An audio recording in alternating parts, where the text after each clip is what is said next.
Hello friends, मैं प्रियंका। मेरे YouTube channel power of knowledge में आप सभी का स्वागत है। मेरा टॉपिक है आज रस। पहले भी मैं आपको रस बता चुकी हूँ, लेकिन वो छोटे छोटे वीडियो थे 10-10 मिनट के, तो इसीलिए उन सब का मतलब संपूर्ण रास का मैं सार लेके आई हूँ। संपूर्ण रास ये इसमें रहेगा। तो फ्रेंड्स, रस की परिभाषा देखते हैं। रस का शाब्दिक अर्थ होता है आनंद। काव्य को पढ़ने या सुनने से जिस आनंद की अनुभूति होती है उसे रस कहा जाता है। रस को काव्य की आत्मा माना जाता है। प्राचीन भारतीय वर्ष में रस का बहुत महत्वपूर्ण स्थान था। रस संचार के बिना कोई भी प्रयोग सफल नहीं किया जा सकता था। रस के कारण कविता के पठन, श्रवण, नाटक के अभिनय को देखने वाले लोगों को आनंद प्राप्ति होती थी। रस का अर्थ ही होता है आनंद। तो जो पढ़ता था, सुनता था, देखता था, उसको आनंद की प्राप्ति होती थी। श्रवण काव्य के पठन तथा श्रवण दृश्य काव्य के दर्शन तथा श्रवण में जो अलौकिक आनंद प्राप्त होता था वही काव्य में रस कहलाता था। नहीं, श्रवण काव्य मतलब सुनने वाले काव्य के पठन अथवा श्रवण अथवा दृश्य के काव्य के दर्शन अथवा श्रवण मतलब सुनना, दृश्य मतलब देखना, दर्शन मतलब देखना, श्रवण मतलब सुनना और दृश्य मतलब देखना। तो जो श्रवण और ये दर्शन, ये सब उसमें अलौकिक आनंद की प्राप्ति होती थी, वही रस कहा जाता था।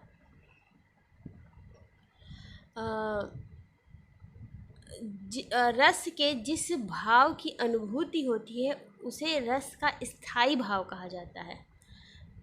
रस के 4 अंग होते हैं। यहाँ पे देखिए, हिंदी काव्य में रस के 4 अंग होते हैं, जो इस प्रकार है: विभाव, अनुभाव, संचारी भाव और स्थायी भाव। विभाव वो होता है जो रस से उत्पन्न, जिस पर प्रतिक्रिया होती है। अनुभाव वो होता है जो शारीरिक प्रतिक्रिया हमारे अंदर काव्य को देखकर, सुनकर, समझकर उत्पन्न होती है। संचारी भाव आपके 33 होते हैं, और संचारी भाव कोई ज़रूरी नहीं है एक रस के साथ एक ही संचारी भाव रहेंगे। एक रस के साथ 5 भी हो सकते हैं, एक रस के साथ 8 भी हो सकते हैं, एक रस के साथ 2 भी हो सकते हैं। संचारी भाव 33 होते हैं, और किसी भी रस में कितने भी हो, इससे ये चीज़ कोई मैटर नहीं करता। और लास्ट हमारा देखिए स्थायी भाव। स्थायी भाव रस आपके 9 होते हैं, और 9 रस का 9 स्थायी भाव। स्थायी भाव हर एक रस का एक स्थायी भाव होता है, और रस आपके 9 होते हैं तो 9 आपके स्थायी भाव हैं। बाद में मुनियों ने 2 रस और ऐड किया है, उन 2 रसों का अलग स्थायी भाव है। इस प्रकार हमारे 11 रस हैं, लेकिन अगर मुनियों के द्वारा माना जाए, भरत मुनि के अनुसार 9 है। अब देखते हैं रस के प्रकार। रस के प्रकार में देखिए, रस 9 प्रकार के होते हैं, लेकिन मुनियों ने 11 माने हैं। पहला आपका है श्रृंगार रस।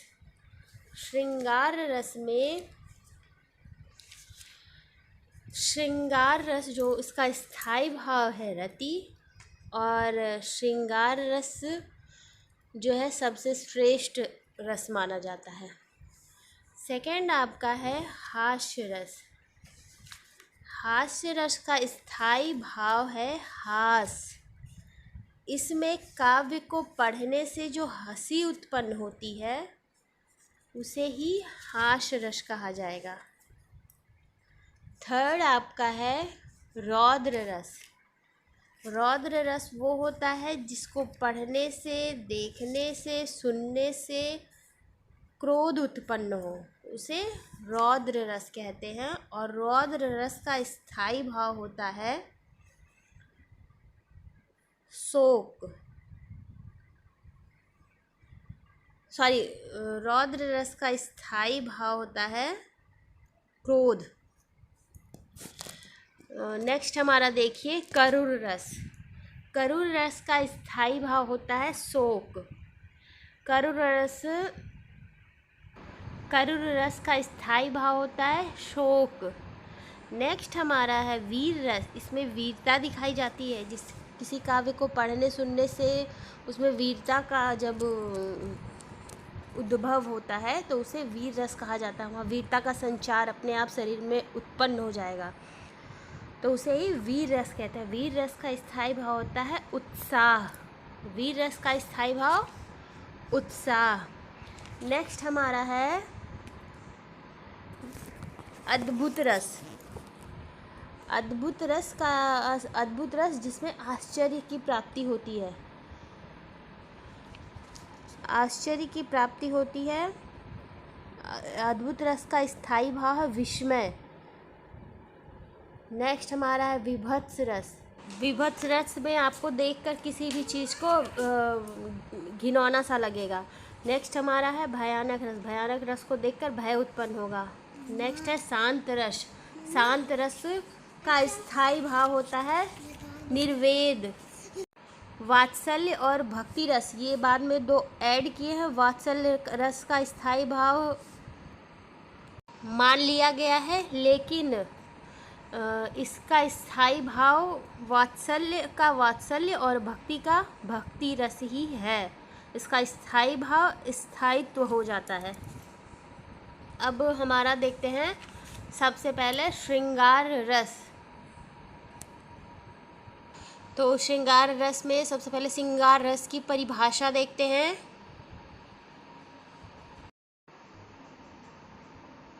श्रृंगार रस देखिए, जहाँ पर नायक नायिका के सौंदर्य तथा प्रेम वर्णन किया जाता है, वहाँ पे श्रृंगार रस कहते हैं। श्रृंगार रस होता है जहाँ पर नायक नायिका का प्रेम दिखाया जाता है, वहाँ पर श्रृंगार रस होता है।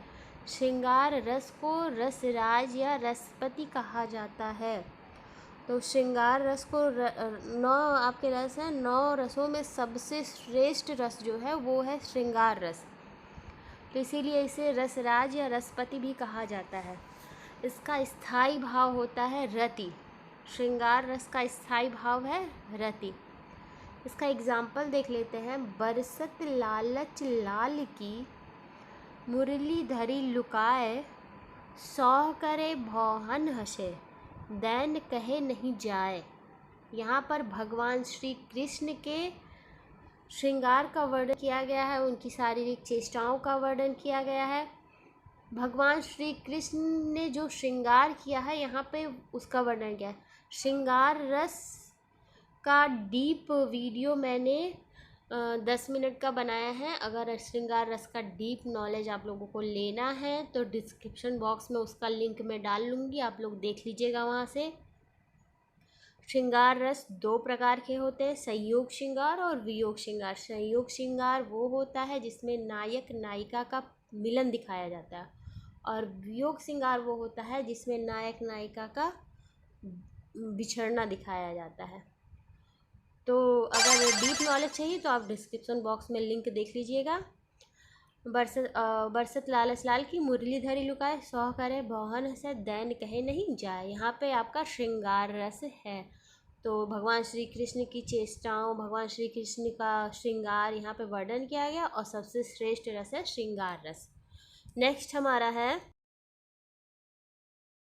हास्य रस। हास्य रस का परिभाषा देखिए। हास्य रस का स्थायी भाव है हास्य। इसके अंतर्गत वेशभूषा, वाणी आदि की विकृति को देखकर मन में जो प्रसन्नता के भाव उत्पन्न होते हैं उसे ही हास्य की उत्पत्ति होती है। इसे हास्य रस कहते हैं। देखिए क्या बताया गया, इसका स्थायी भाव हास्य है। इसके अंतर्गत वेशभूषा, वाणी और आकृति। किसी मूवी को देखते हैं, फनी मूवी को, तो उसमें हमें हंसी लगती है तो वही हास्य है। किसी आकृति, किसी विचित्र इंसान को देखकर जब हमें हंसी आती है तो वही हास्य है। किसी की वेशभूषा देखकर जब हमें हंसी उत्पन्न होता है तो वही हास्य है, वहाँ पे हास्य रस होता है। इसका एग्जाम्पल देखते हैं। बुरे समय को देख कर गंजे तू क्यों रोए, किसी भी हालत में तेरे बाल न आका होए।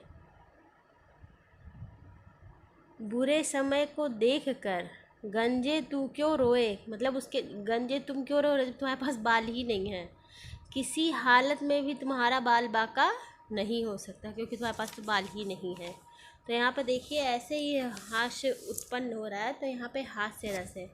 यहाँ पे आपका विभाव, अनुभाव, संचारी भाव और स्थायी भाव। स्थायी भाव आपका हास्य है और संचारी भाव 33 होते हैं। तो यहाँ पे 3-4 संचारी भाव लिए गए हैं। और विभाव देखिए, इसमें व्यक्ति, जिस व्यक्ति के बारे में गंजे तू क्यों रोए, यहाँ पे विभाव है। अनुभाव है शारीरिक प्रतिक्रिया, गंजा है वो इंसान, हम उस पे उसके गंजेपन पे ही हास्य उत्पन्न हुआ है, तो यहाँ पे अनुभाव है।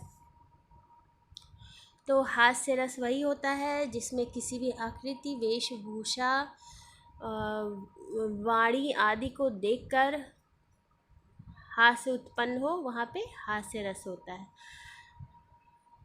प्रसन्नता के भाव जब मन में जागृत होते हैं तो वहाँ पे हास्य रस होता है। हास्य रस में कई संचारी भाव हैं।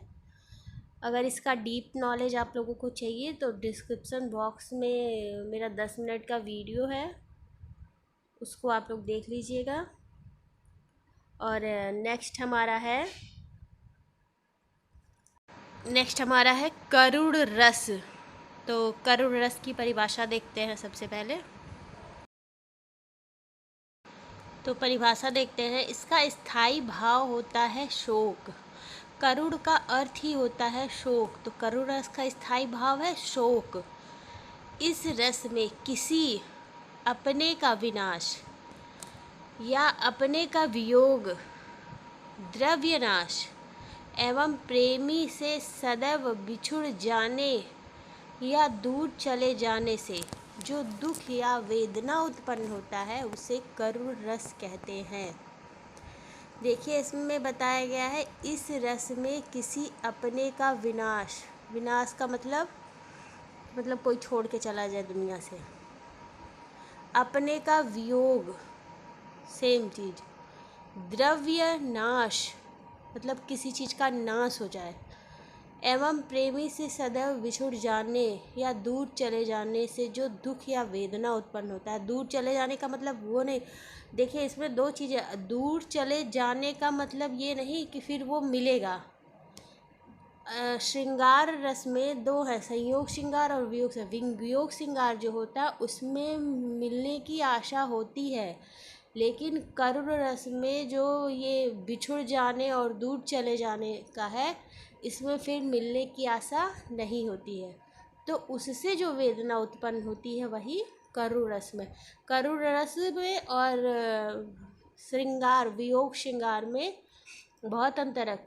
वियोग श्रृंगार में मिलन नहीं होता है, वियोग श्रृंगार में मिलन होगा, उम्मीद रहती है कि बाद में मिलना है, वियोग खाली रहता है उसमें। लेकिन करुण रस में मिलन की कोई आशा ही नहीं रहती, बिछुड़ने का मतलब हमेशा के लिए दूर चले जाना। तो यहाँ पे करुण रस है। इसका एग्जाम्पल देखते हैं। रही खरकती हार शूल सी, पीड़ा उर में दशरथ के, ग्लानि त्रास वेदना विमंडित, शाप कथा वे कह न सके। यहाँ पे रामायण की ये पंक्तियाँ तुलसीदास ने ली है। रही खरकती हाय शूल सी, पीड़ा उर के दशरथ के। उर मतलब सीने में, भगवान मतलब दशरथ महाराज के सीने में ये चीज़ उत्पन्न हो रही थी कि अब वे राम से नहीं मिल पाएंगे। यहाँ पे ग्लानि, त्रास, वेदना, ये तीनों चीज़ें दिखाई गई हैं। वो जो श्राप मिला, वो कह रहा है कि मुझे ऐसा कौन सा श्राप मिला है कि मुझे ये दिन देखने को मिल रहा है।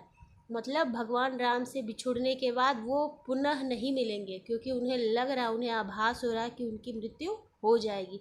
अब भगवान राम से वो नहीं मिल पाएंगे।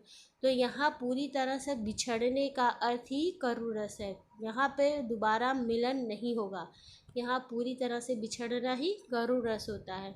और जो आपका श्रृंगार रस में वियोग श्रृंगार जो होता है, उसमें कहीं ना कहीं जाकर मिलन होता ही है, संयोग श्रृंगार और वियोग श्रृंगार में।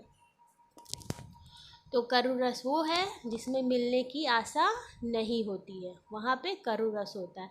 करुण रस के कई अवयव हैं।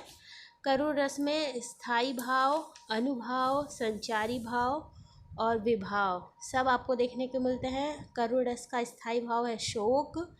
इसमें 3-4 प्रकार के संचारी भाव देखने को मिल जाएंगे। अनुभाव यहाँ शारीरिक चेष्टाएं, और विभाव है यहाँ पे दशरथ का दुख। तो नेक्स्ट रस देखते हैं हम, रौद्र रस। तो रौद्र रस की परिभाषा, इसका स्थायी भाव होता है क्रोध। रौद्र का अर्थ होता है क्रोध।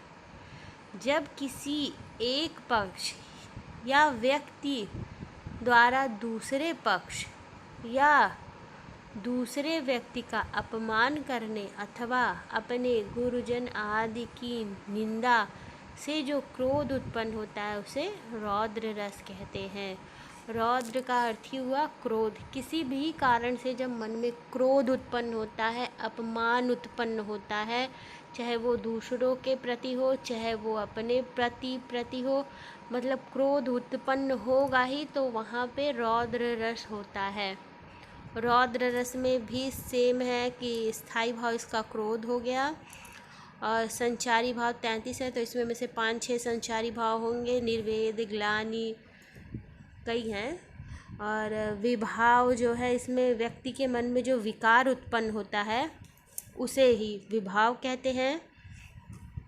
अनुभाव यहाँ पे शारीरिक चेष्टाएं, जब आपको गुस्सा आता है तो आंखें बड़ी हो जाती हैं, आंखें लाल हो जाती हैं, हाथ पैर मुट्ठी बांधने लगते हैं, इस तरह से, मतलब गुस्सा आता है तो मन में जोश हो, दांत किटकिटाना, वो शारीरिक प्रतिक्रियाएं उत्पन्न होती है, उसे ही अनुभाव कहते हैं। और संचारी भाव आपके यहाँ पे 33 है, तो 3-4 संचारी भाव ही होंगे। स्थायी भाव आपका यहाँ पे क्रोध है। विभाव यहाँ पे जिस व्यक्ति अथवा मन में विकार उत्पन्न हो रहा है। यहाँ पे श्री कृष्ण ने अर्जुन, यहाँ पे वो श्री कृष्ण और अर्जुन का एग्जाम्पल है, पहले इसको देखते हैं। श्री कृष्ण के सुन वचन, अर्जुन क्षोभ से जलने लगे। यहाँ पे क्रोध किसको आ रहा है? अर्जुन को आ रहा है, भगवान श्री कृष्ण के वचन सुनकर। यहाँ पे कृष्ण के मन में क्रोध उत्पन्न हो रहा है। सब सील अपना भूल कर करताल युगल मरने लगे। सब सील अपना, मतलब अर्जुन इतने शीलवान थे, लेकिन फिर भी वो सब कुछ भूल कर उनके मन में गुस्सा, क्रोध उत्पन्न हो ही गया। संसार देखे अब हमारे शत्रु रण में मृत पड़े। अब संसार, इस प्रकार वो क्रोध से आग बबूले हो गए कि वो बोल रहे हैं कि अब ये संसार देखेगा कि हमारे शत्रु रण भूमि में मृत पड़े हुए हैं। करते हुए यह घोषणा वे हो गए उठकर खड़े। यह घोषणा करते हुए वो उठ के खड़े हो गए। तो यहाँ पे विभाव जो है वो कौन है? अर्जुन है। अर्जुन के मन में क्रोध उत्पन्न हो रहा है, विकार उत्पन्न हो रहा है, तो यहाँ पे अर्जुन हमारे विभाव हो गए। अनुभाव, उनके मन में शारीरिक चेष्टाएं जो भी उत्पन्न हो रहा है वो अनुभाव हो गए।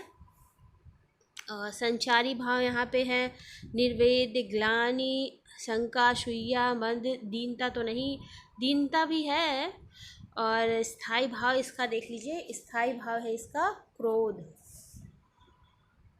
तो रौद्र रस की परिभाषा में ही बताया गया है, किसी पक्ष या व्यक्ति द्वारा दूसरे पक्ष या दूसरे व्यक्ति का अपमान करने अथवा अपने गुरुजनों आदि की निंदा से जो क्रोध उत्पन्न होता है। यहाँ पे क्रोध क्यों उत्पन्न हुआ है? श्री कृष्ण के वचन को सुनकर, क्योंकि वो अपने गुरुजनों के बारे में, अपने वो गुरु किसको मानते थे? भगवान श्री कृष्ण को। तो इसीलिए वो उनका अपमान नहीं सुन सकते थे, अपने गुरु आदि की निंदा नहीं सुन सकते थे। इस प्रकार उनके मन में क्रोध उत्पन्न हो गया। तो भगवान श्री कृष्ण यहाँ पे जब अर्जुन को वचन सुनाते हैं तो उस वचन को सुनकर, वो बात को सुनकर अर्जुन के मन में क्रोध उत्पन्न होता है।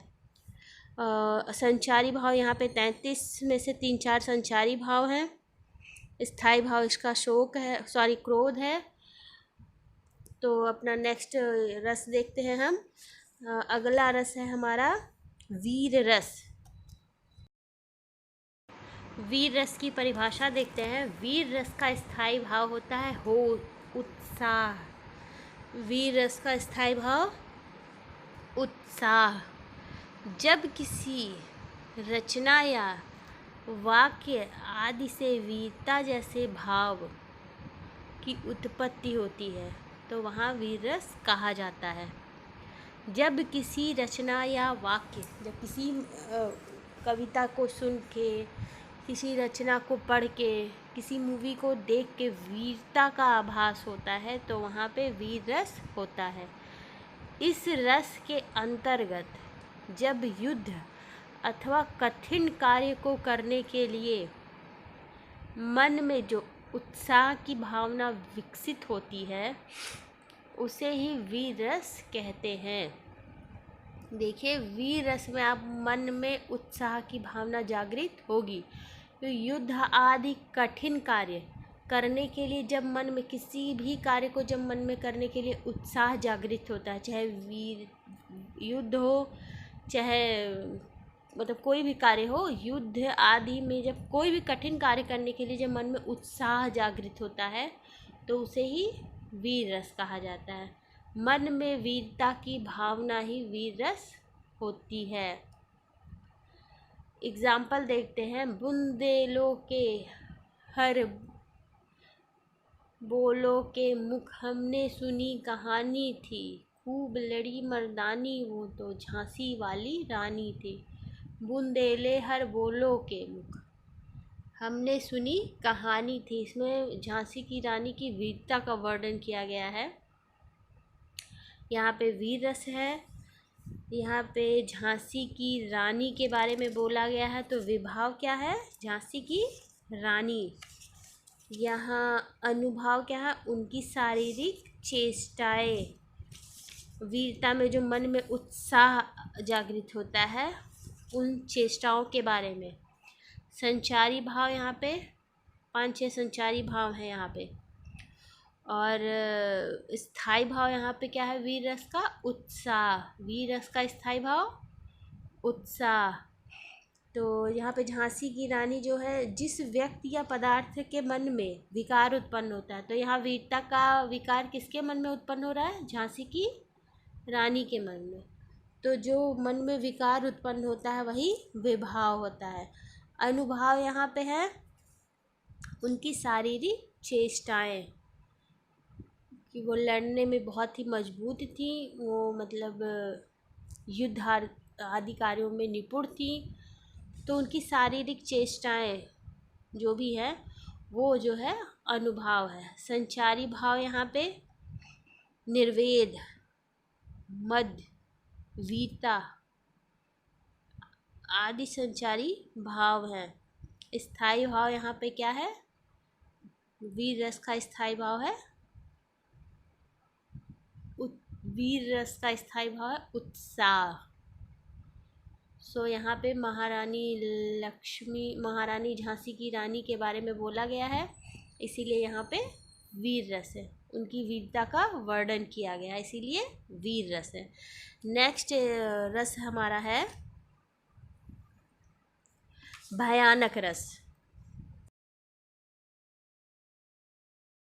भयानक रस का स्थायी भाव है भय।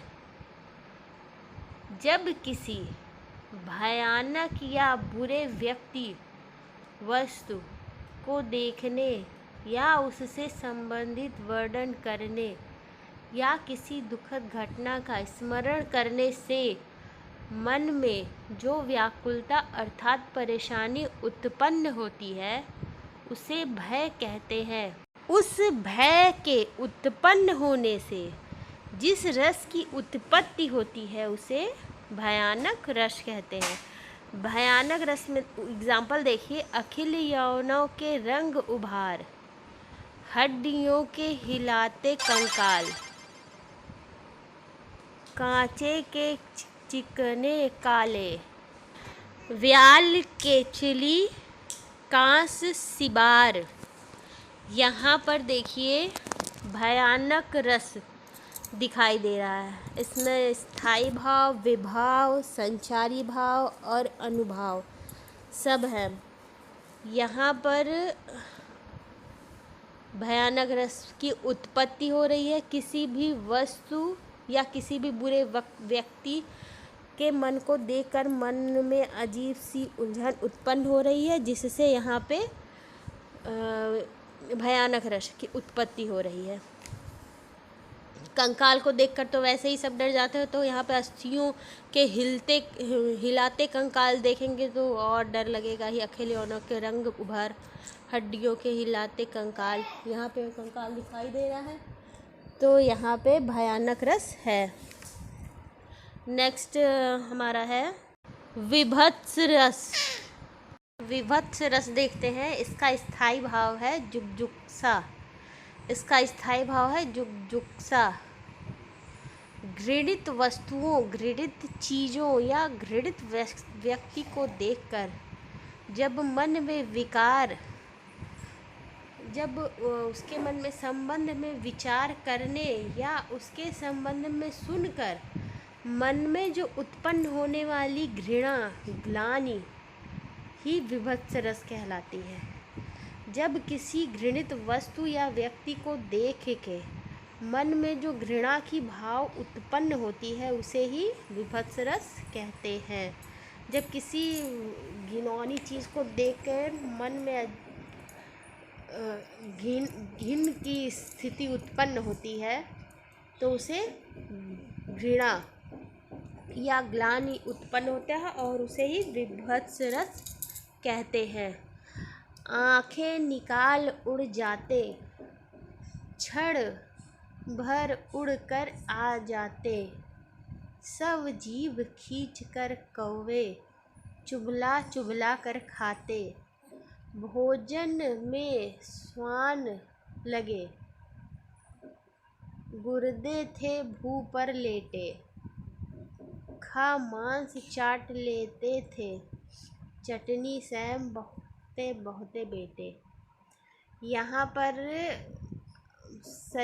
मृत शरीर, शव का वर्णन किया गया है कि मृत शरीर को कौवे किस तरह से नोच नोच कर खाते हैं, आँख निकाल लेते हैं। तो ये सब चीज़ें, शारीरिक चेष्टाएं जो इसमें मन में जो विकार उत्पन्न हो रहा है, ये सुनने से घृणा की स्थिति जो उत्पन्न हो रही है वही यहाँ पे विभत्स रस है।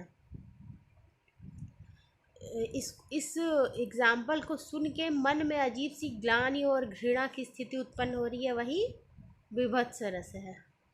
विभत्स रस में इसका वो अनुभाव, विभाव, संचारी भाव।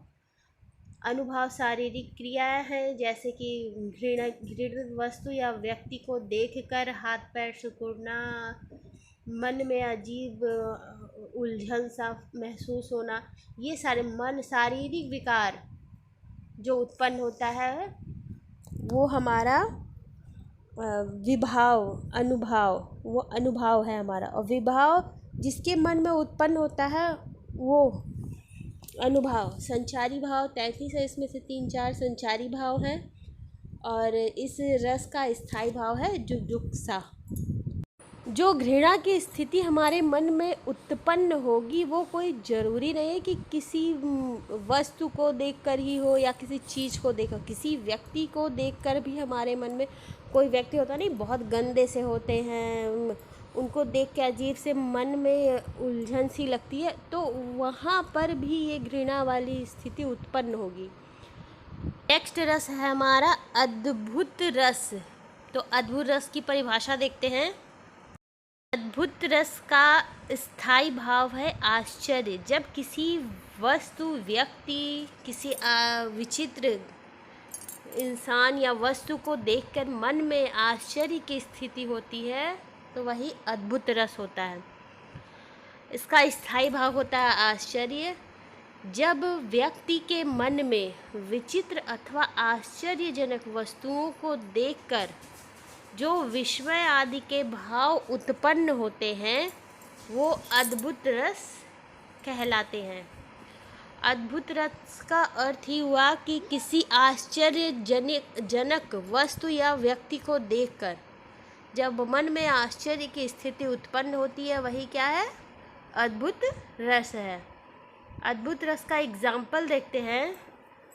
देख यशोदा शिशु के मुख में सकल विश्व की माया, क्षण भर को वह बनी अचेतन, हिल न सकी कोमल काया। यहाँ पर विभाव आपका माता यशोदा हैं, क्योंकि उनके ही मन में ये आश्चर्यजनक घटना हो रही है। उनका शरीर हिल नहीं पा रहा है, ये यहाँ पे अनुभाव है। शारीरिक प्रतिक्रियाएं जहाँ होती है वहाँ पे अनुभाव होता है, तो माता यशोदा यहाँ पे विभाव है, अनुभाव यहाँ पे उनकी शारीरिक प्रतिक्रियाएं हैं। संचारी भाव यहाँ पे विस्मय, आश्चर्य, निर्वेद, कई संचारी भाव हैं इसमें। और इस रस का स्थायी भाव है आश्चर्य।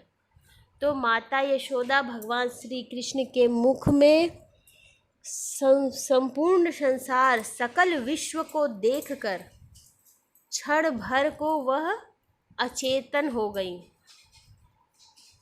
हिल न सकी कोमल काया, उनका शरीर हिल ही नहीं पाया। वो इस प्रकार आश्चर्यचकित हो गई थी भगवान श्री कृष्ण के मुख में पूरे ब्रह्मांड को देखकर। यहाँ पे आश्चर्य की पराकाष्ठा है, तो यहाँ पे विस्मय और आश्चर्य उत्पन्न हुआ है, तो इसलिए यहाँ पे अद्भुत रस है। जब कहीं पर भी आश्चर्यजनक घटना घटित होगी तो वहाँ अद्भुत रस होगा। माता यशोदा ने जो देखा वो घटना आश्चर्यजनक है, उसकी अनुभूति नहीं की जा सकती, इसलिए वहाँ पे अद्भुत रस है। विभाव यहाँ पे माता यशोदा, अनुभाव उनकी शारीरिक प्रतिक्रियाएं, आश्चर्यजनक घटनाएं जैसे होने पर उनके मुख से आवाज़ न निकलना, शरीर अचेतन हो जाना, ये सारी चीज़ें अनुभाव के अंतर्गत आती हैं। और विभाव, अनुभव, संचारी भाव यहाँ पे 33 है। निर्वेद, ग्लानि, शंका, असूया, कुछ भी, यहाँ पे कई संचारी भाव हैं। कई संचारी भाव की उत्पत्ति हुई है। और स्थायी भाव यहाँ पर है आश्चर्यजनक घटना, आश्चर्य। नेक्स्ट रस है हमारा शांत रस। लास्ट हमारा देखिए है शांत रस। शांत रस का स्थायी भाव होता है निर्वेद या उदासीनता। जब कोई उदास रहता है तो ही शांत रहता है, तो शांत रस का स्थायी भाव है निर्वेद। निर्वेद का अर्थ होता है उदासीन। मोक्ष और आध्यात्म की भावना से जिस रस की उत्पत्ति होती है उसको शांत रस का नाम देना संभव्य है। संभव्य मतलब संभव है। इस रस में तत्व ज्ञान की प्राप्ति अथवा संसार से वैराग्य होने पर, परमात्मा के वास्तविक रूप का ज्ञान होने पर मन में जो शांति मिलती है वही शांत रस की उत्पत्ति होती है, जहाँ ना दुख होता है और ना ही द्वेष होता है। शांत रस का मतलब ही हुआ उदासीन। यहाँ पे किसी से ना तो द्वेष होता है, ना ही मन में दुख की भावना रहती है। मन उदासीन रहता है, वैराग्य को प्राप्त हो जाता है, परमात्मा को प्राप्त हो जाता है। तो उस स्थिति में, उस तत्व ज्ञान की स्थिति में, वैराग्य की स्थिति में ही शांत रस की उत्पत्ति होती है। और शांत रस का स्थायी भाव है निर्वेद। एग्ज़ाम्पल देखते हैं। जब मैं था तब हरि नाही, अब हरि है मैं नाही, सब अंधियारा मिट गया जब दीपक देखा माही।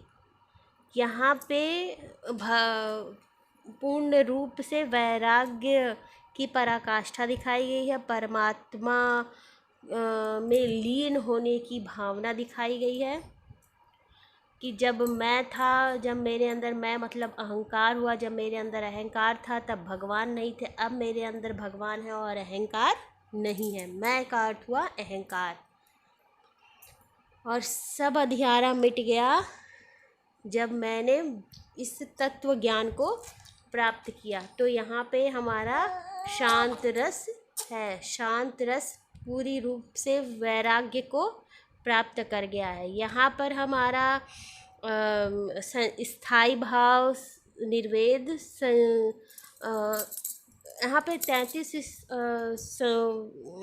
33 स्थाई भाव हैं, लेकिन यहाँ पे कुछ स्थाई भाव का प्रयोग किया गया है। संचारी भाव है इसका निर्वेद, स्थाई भाव, विभाव यहाँ पे है मन में जो व्याकुलता और जिसके उत्पन्न हो रही है, और अनुभाव हो रही है शारीरिक चेष्टाएं।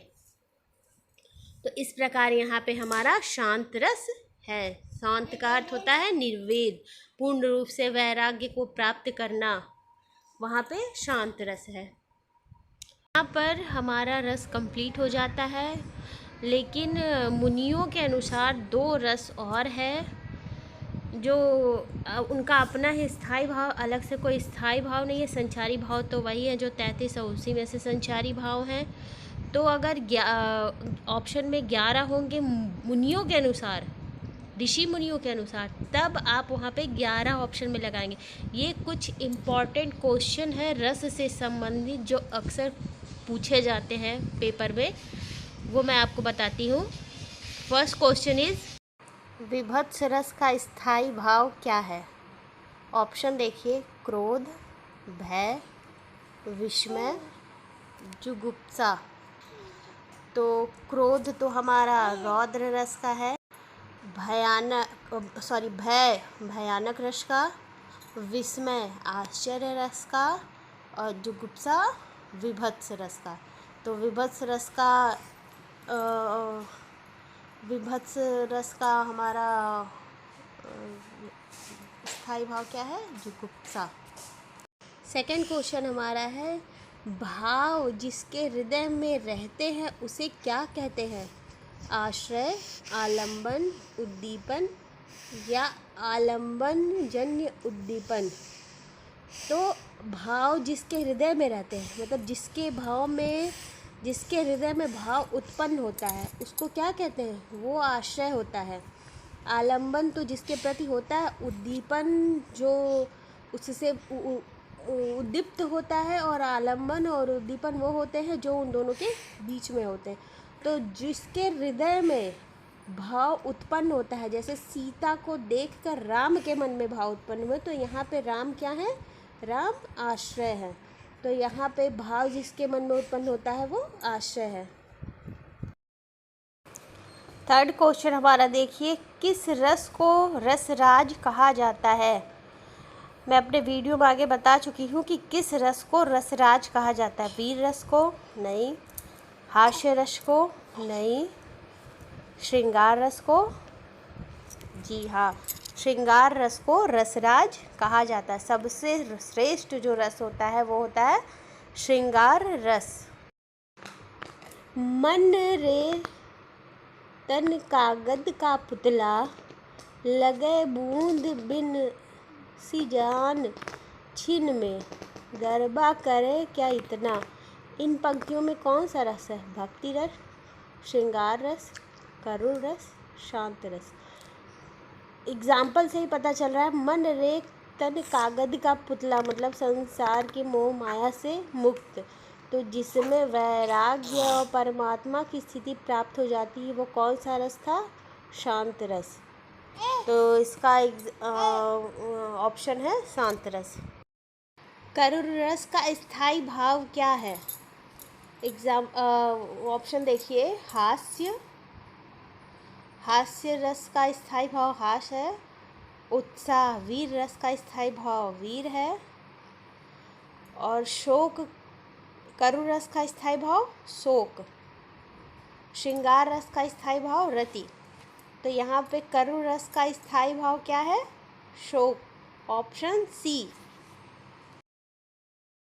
शांत रस का स्थायी भाव है। ऑप्शन देखिए, निर्वेद, रति, श्रृंगार या ग्लानि। शब्द को यहाँ पे चेंज कर दिया है। ग्लानि। ग्लानि किसी भी रस का स्थायी भाव है ही नहीं, लेकिन ये उलझाने के लिए क्वेश्चन इस तरह का बना देते हैं। शांत रस का स्थायी भाव क्या है यहाँ पे? निर्वेद। जुगुप्सा का स्थायी भाव है रौद्र रस। जी नहीं, रौद्र तो क्रोध का है। विभत्स रस, अद्भुत रस या करुण रस। करुण रस का शोक हुआ, अद्भुत का आश्चर्य हुआ। जुगुप्सा का स्थायी भाव क्या है? इस विभत्स रस का स्थायी भाव क्या है? जुगुप्सा। विभत्स मतलब होता है वो जो हम घिनौनी या वैसी गिल लगने वाली चीज़ देखते हैं, उसको ही जुगुप्सा के अंतर्गत आता है। नेक्स्ट हमारा है वीर रस का स्थायी भाव है रति, उत्साह, अद्भुत या क्रोध। रति हो गया श्रृंगार रस का, अद्भुत हो गया आश्चर्य रस का, क्रोध हो गया रौद्र रस का। तो लास्ट हमारा क्या बचता ऑप्शन में? उत्साह। वीर रस का स्थायी भाव होता है उत्साह। उत्साह है वीर रस का स्थायी भाव। विस्मय स्थायी भाव किस रस से संबंध रखता है? विस्मय किस रस का स्थायी भाव है? हास्य रस, शांत रस, अद्भुत रस या विभत्स रस। हास्य हो गया हास्य रस का, शांत हो गया करुण रस का, और विभत्स हो गया भयानक रस का। तो लास्ट हमारा बचता है विस्मय, अद्भुत रस। अद्भुत रस का स्थायी भाव विस्मय। नेक्स्ट है रस कितने प्रकार के होते हैं? कृपया शास्त्रीय दृष्टि के अनुसार बताइए। यहाँ पर अंडरलाइन करने वाली चीज़ है शास्त्रीय दृष्टि। मैं अपने हर वीडियो में आपको बता चुकी हूँ कि मुनियों के अनुसार 11 है और शास्त्रीय दृष्टिकोण से रस के 9 प्रकार होते हैं। तो 9 और 11 इसमें दोनों दिया हुआ है, लेकिन यहाँ पे शास्त्रीय दृष्टिकोण पूछा है, तो यहाँ पे शास्त्रीय दृष्टिकोण के अनुसार रस हमारे 9 प्रकार के होते हैं। अगर यहाँ पे मुनियों के अनुसार होता तो हमारे रस 11 होते। तो हमारा इसका ऑप्शन है 9। रस 9 प्रकार के होते हैं। तुलसी और सूर्य की रचनाओं के आधार पर रस कितने प्रकार के होते हैं? यहाँ पे देखिए मुनियों के अनुसार पूछा है। सूर्य और तुलसी रचनाकार है, तो रचनाकार या ऋषि मुनियों के अनुसार रस 11 प्रकार के होते हैं। और अगर शास्त्रीय दृष्टिकोण से पूछे जाएंगे तो रस 9 प्रकार के होते हैं। यहाँ 9 तो ऑप्शन में नहीं है, तो 11 ही ऑप्शन लगाएंगे। संचारी भावों की संख्या कितनी होती है? मैंने अपने हर वीडियो में बताया कि संचारी भावों की संख्या कितनी होती है। 9, 33, 100 या 10। तो संचारी भावों की संख्या होती है 33। ऑप्शन हमारा इसमें रहेगा बी, 33। वितर्क निम्न में से क्या है? अनुभाव, संचारी भाव, उद्दीपन विभाव या आलंबन विभाव। वितर्क मतलब बिना तर्क का। संचारी भाव 33 है, संचारी भाव तो हो ही नहीं सकता। उद्दीपन विभाव वो भी नहीं है, क्योंकि यहाँ पे आलंबन उद्दीपन का कोई वही मतलब आश्रय ही नहीं है। अनुभाव, अनुभाव ही एक ऐसा है जो वितर्क है। तो ऑप्शन हमारा अनुभाव। स्वेद निम्न में से क्या है? अनुभाव, संचारी भाव, उद्दीपन विभाव या आलंबन विभाव। तो संचारी हो ही नहीं सकता क्योंकि संचारी भाव 33 होते हैं और उसमें स्वेद है नहीं, उद्दीपन विभाव भी नहीं है, आलंबन भी नहीं है। अनुभाव, अनुभाव ही एक ऐसा भाव है जो स्वेद है, मतलब शारीरिक चेष्टाओं द्वारा प्रकट होगा, इसीलिए ऑप्शन ए हमारा अनुभाव। मरण निम्न में से क्या है? ए आलंबन विभाव, बी उद्दीपन विभाव, सी अनुभाव या डी संचारी भाव। तो ये है संचारी भाव। 33 संचारी भाव में से एक है मरण। स्तंभ निम्न में से किस तरह का भाव है? आलंबन विभाव, उद्दीपन विभाव, अनुभाव और संचारी भाव। तो उद्दीपन विभाव भी नहीं है, आलंबन विभाव इसलिए नहीं हो क्योंकि यहाँ पे आलंबन वो होता है जिसके प्रति बोली जाती है कविता। 33 संचारी भाव में से एक है स्तंभ। स्तंभ डी हमारा है संचारी भाव। रोमांच निम्न में से किस तरह का भाव है? ऑप्शन ए आलंबन विभाव, ऑप्शन बी उद्दीपन विभाव, सी अनुभाव या डी संचारी भाव। तो रोमांच रोमांच का अर्थ होता है जो प्रतिक्रियाएं उत्पन्न होती हैं। अगर हमें खुशी लग रहा है तो हम अपने हाथ से, अपने भाव से प्रकट करते हैं। तो जहाँ शारीरिक चेष्टा होती है वो अनुभाव होता है। तो रोमांच क्या है? अनुभाव है। रोमांच कैसा भाव है? अनुभाव है। श्रम निम्न में से किस तरह का भाव है? श्रम अनुभाव, आलंबन विभाव, उद्दीपन विभाव या संचारी भाव। तो श्रम हमारा 33 संचारी भाव में से एक है श्रम। श्रम जो है हमारा 33 संचारी भाव में से एक है श्रम। तो इसका ऑप्शन होगा ए संचारी भाव। संचारी भाव के भेद। एक बार हम संचारी भाव जो 33 होते हैं उस पर केवल नज़र डाल लेते हैं क्योंकि 33 संचारी भाव से ज़्यादातर क्वेश्चन पूछे जाते हैं कि इनमें से कौन सा संचारी भाव है। तो संचारी भाव देखिए, संचारी भाव के भेद हैं। भरत मुनि ने 33 संचारी भाव माने हैं जो इस प्रकार हैं: निर्वेद, ग्लानि, शंका, असूया, मद, श्रम, आलस्य, दैन्य, चिंता, मोह, स्मृति, धृति, पीड़ा, चपलता, हर्ष, आवेश, जड़ता, गर्व, निषाद, औत्सुक्य, निद्रा, अपस्मार, स्वप्न, विबोध, अमर्ष, अविहित्या, उग्रता, मति, व्याधि, उन्माद, मरण और लास्ट है वितर्क। महाकवि देव ने 34 संचारी भाव, छल को एक और संचारी भाव मान लिया है, लेकिन यह कोई मान्य नहीं है। विद्वानों ने इसे नहीं माना है, खाली महाकवि देव ने ही माना है। तो महाराज यशवंत ने भी और भरत भूषण ने भी, सभी ने संचारी भाव को 33 ही माना है। तो हमारे संचारी भाव 33 होते हैं। तो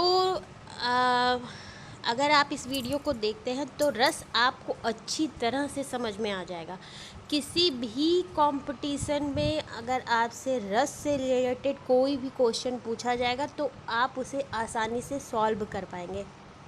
हर क्वेश्चन में हिंदी ग्रामर से, रस पार्ट से 2 क्वेश्चन तो कंपल्सरी है, 2 या 3 क्वेश्चन तो ज़रूर आते हैं। तो अगर आप इसको एक बार देख लेंगे तो आपका रस कंप्लीट हो जाएगा। नेक्स्ट वीडियो में मैं अलंकार बताऊंगी। और मेरा ये वीडियो आपको कैसा लगा ये मुझे कमेंट बॉक्स में बताइएगा, और प्लीज़ मेरे चैनल को लाइक, सब्सक्राइब एंड शेयर कीजिए। So thank you.